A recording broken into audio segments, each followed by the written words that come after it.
Rhynhardt, another positive day for the local markets here in South Africa, up by 2/3%, the Aussie that is. What are your views on trading activity as we enter quarter two? Because we know that we ended quarter one firmer.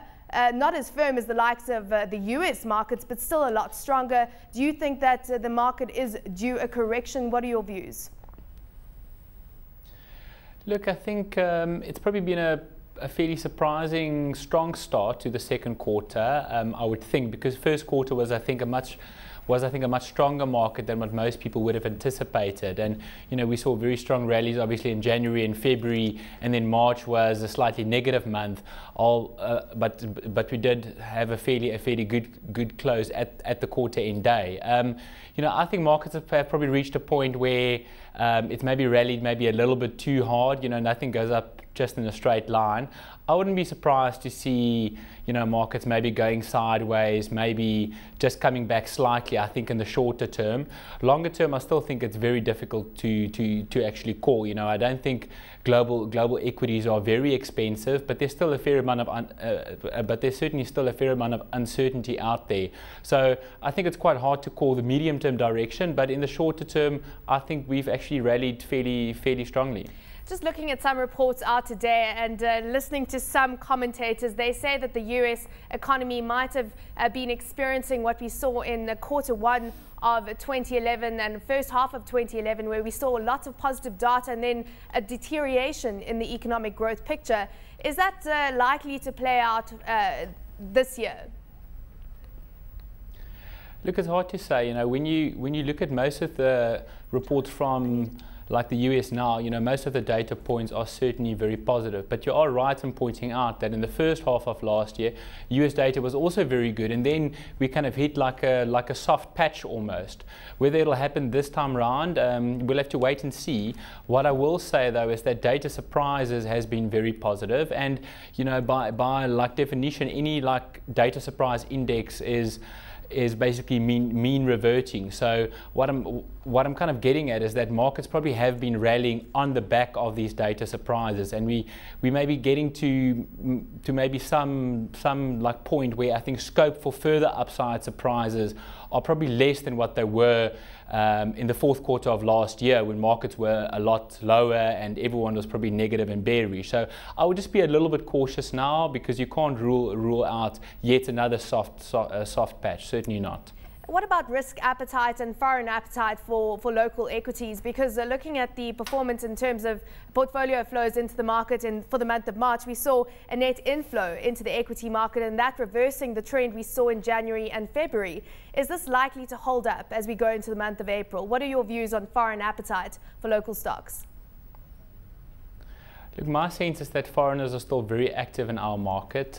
They continue to like it, especially our kind of local or like domestic sectors. Our South African food and like clothing retailers, the food say producers, the like healthcare stocks. I mean, you only have to really look at the PE multiples of those companies where they're trading at now relative, say, a couple of years ago.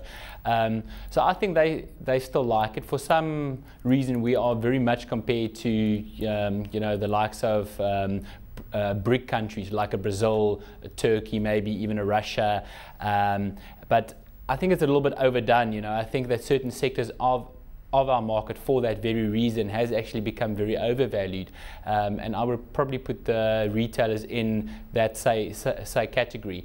It's hard to say when the tide will turn. It certainly doesn't look like it's turning yet. I think you probably need to see some weakness on the consumer front here in SA, and you haven't really seen it yet. So maybe it stays fairly positive for a while longer. Let's look at some South African data and the impact it's likely to have on some of the counters we're watching. Imperial has been one of the best performers in the market. It's just been on that one-way trajectory upwards, and we saw vehicle sales data coming out for the month of March. A slowing trend, it seems, in terms of vehicle sales, but no slowing trend in that stock price of Imperial. What are your thoughts on getting exposure to the vehicle market through the likes of Imperial right now? Look, I think you need to look at the vehicle numbers and maybe split the the commercial numbers from the passenger vehicle sales numbers, and I think that on the passenger side front, the numbers have been a lot stronger.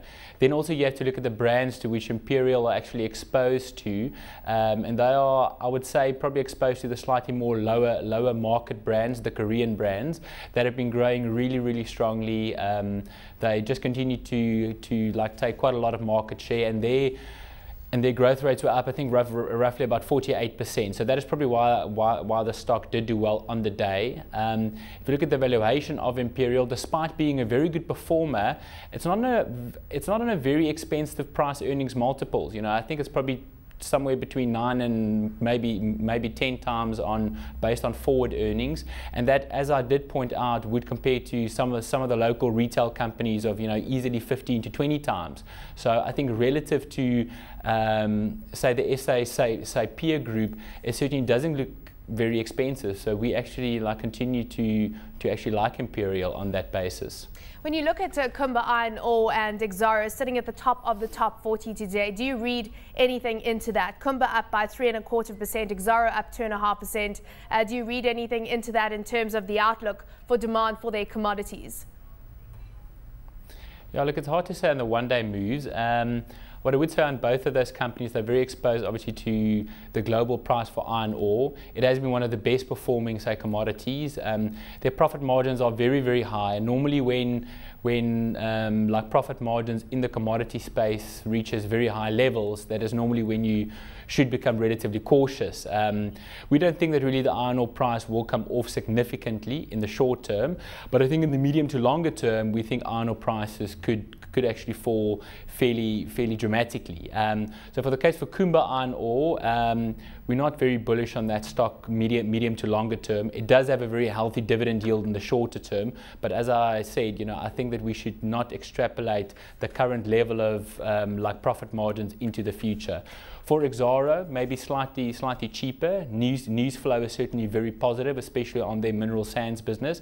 But it would probably also be a stock that has, you know, run very hard in like the last couple of months, and probably a little bit on the expensive side. ArcelorMittal fell back by 5% yesterday, recovering some 2% today to 56 Rand. But would you be selling the stock based on the fact that there are concerns around a 3 billion Rand Competition Commission fine, and also the fact that it could be excluded from government's big infrastructure build program? Yeah, look, the price reaction on the day was quite dramatic. You know, the 3 billion Rand fine sounds a little bit big to me. I think the fine only really relates to their flat steel business, and if you kind of look at the size of the fine, which was 10% of like turnover for the flat steel business, I think it's probably closer to the 2 billion mark. Yes, it is certainly a very big number. You know, the market cap is just under about 25 billion, I think. So it is certainly significant. What normally would happen is this fine would now be, or the fine recommendation that the Commission made will now be escalated to the Competition Tribunal, and normally their judgment is, I think, a little bit more like muted. So I don't think it'll be such a bad outcome. Book value for the share, I think, is about 56 Rand 50. So it is trading below its book value. It's hard to see significant further short-term downside, but there is a lot of, I think, long-term structural issues with the business. Their plants are very old. We're not quite sure whether they will like participate in the next say infrastructure rollout. So it's probably not one that I would get very excited about medium to longer term, but in the short term certainly quite oversold and probably not very expensive.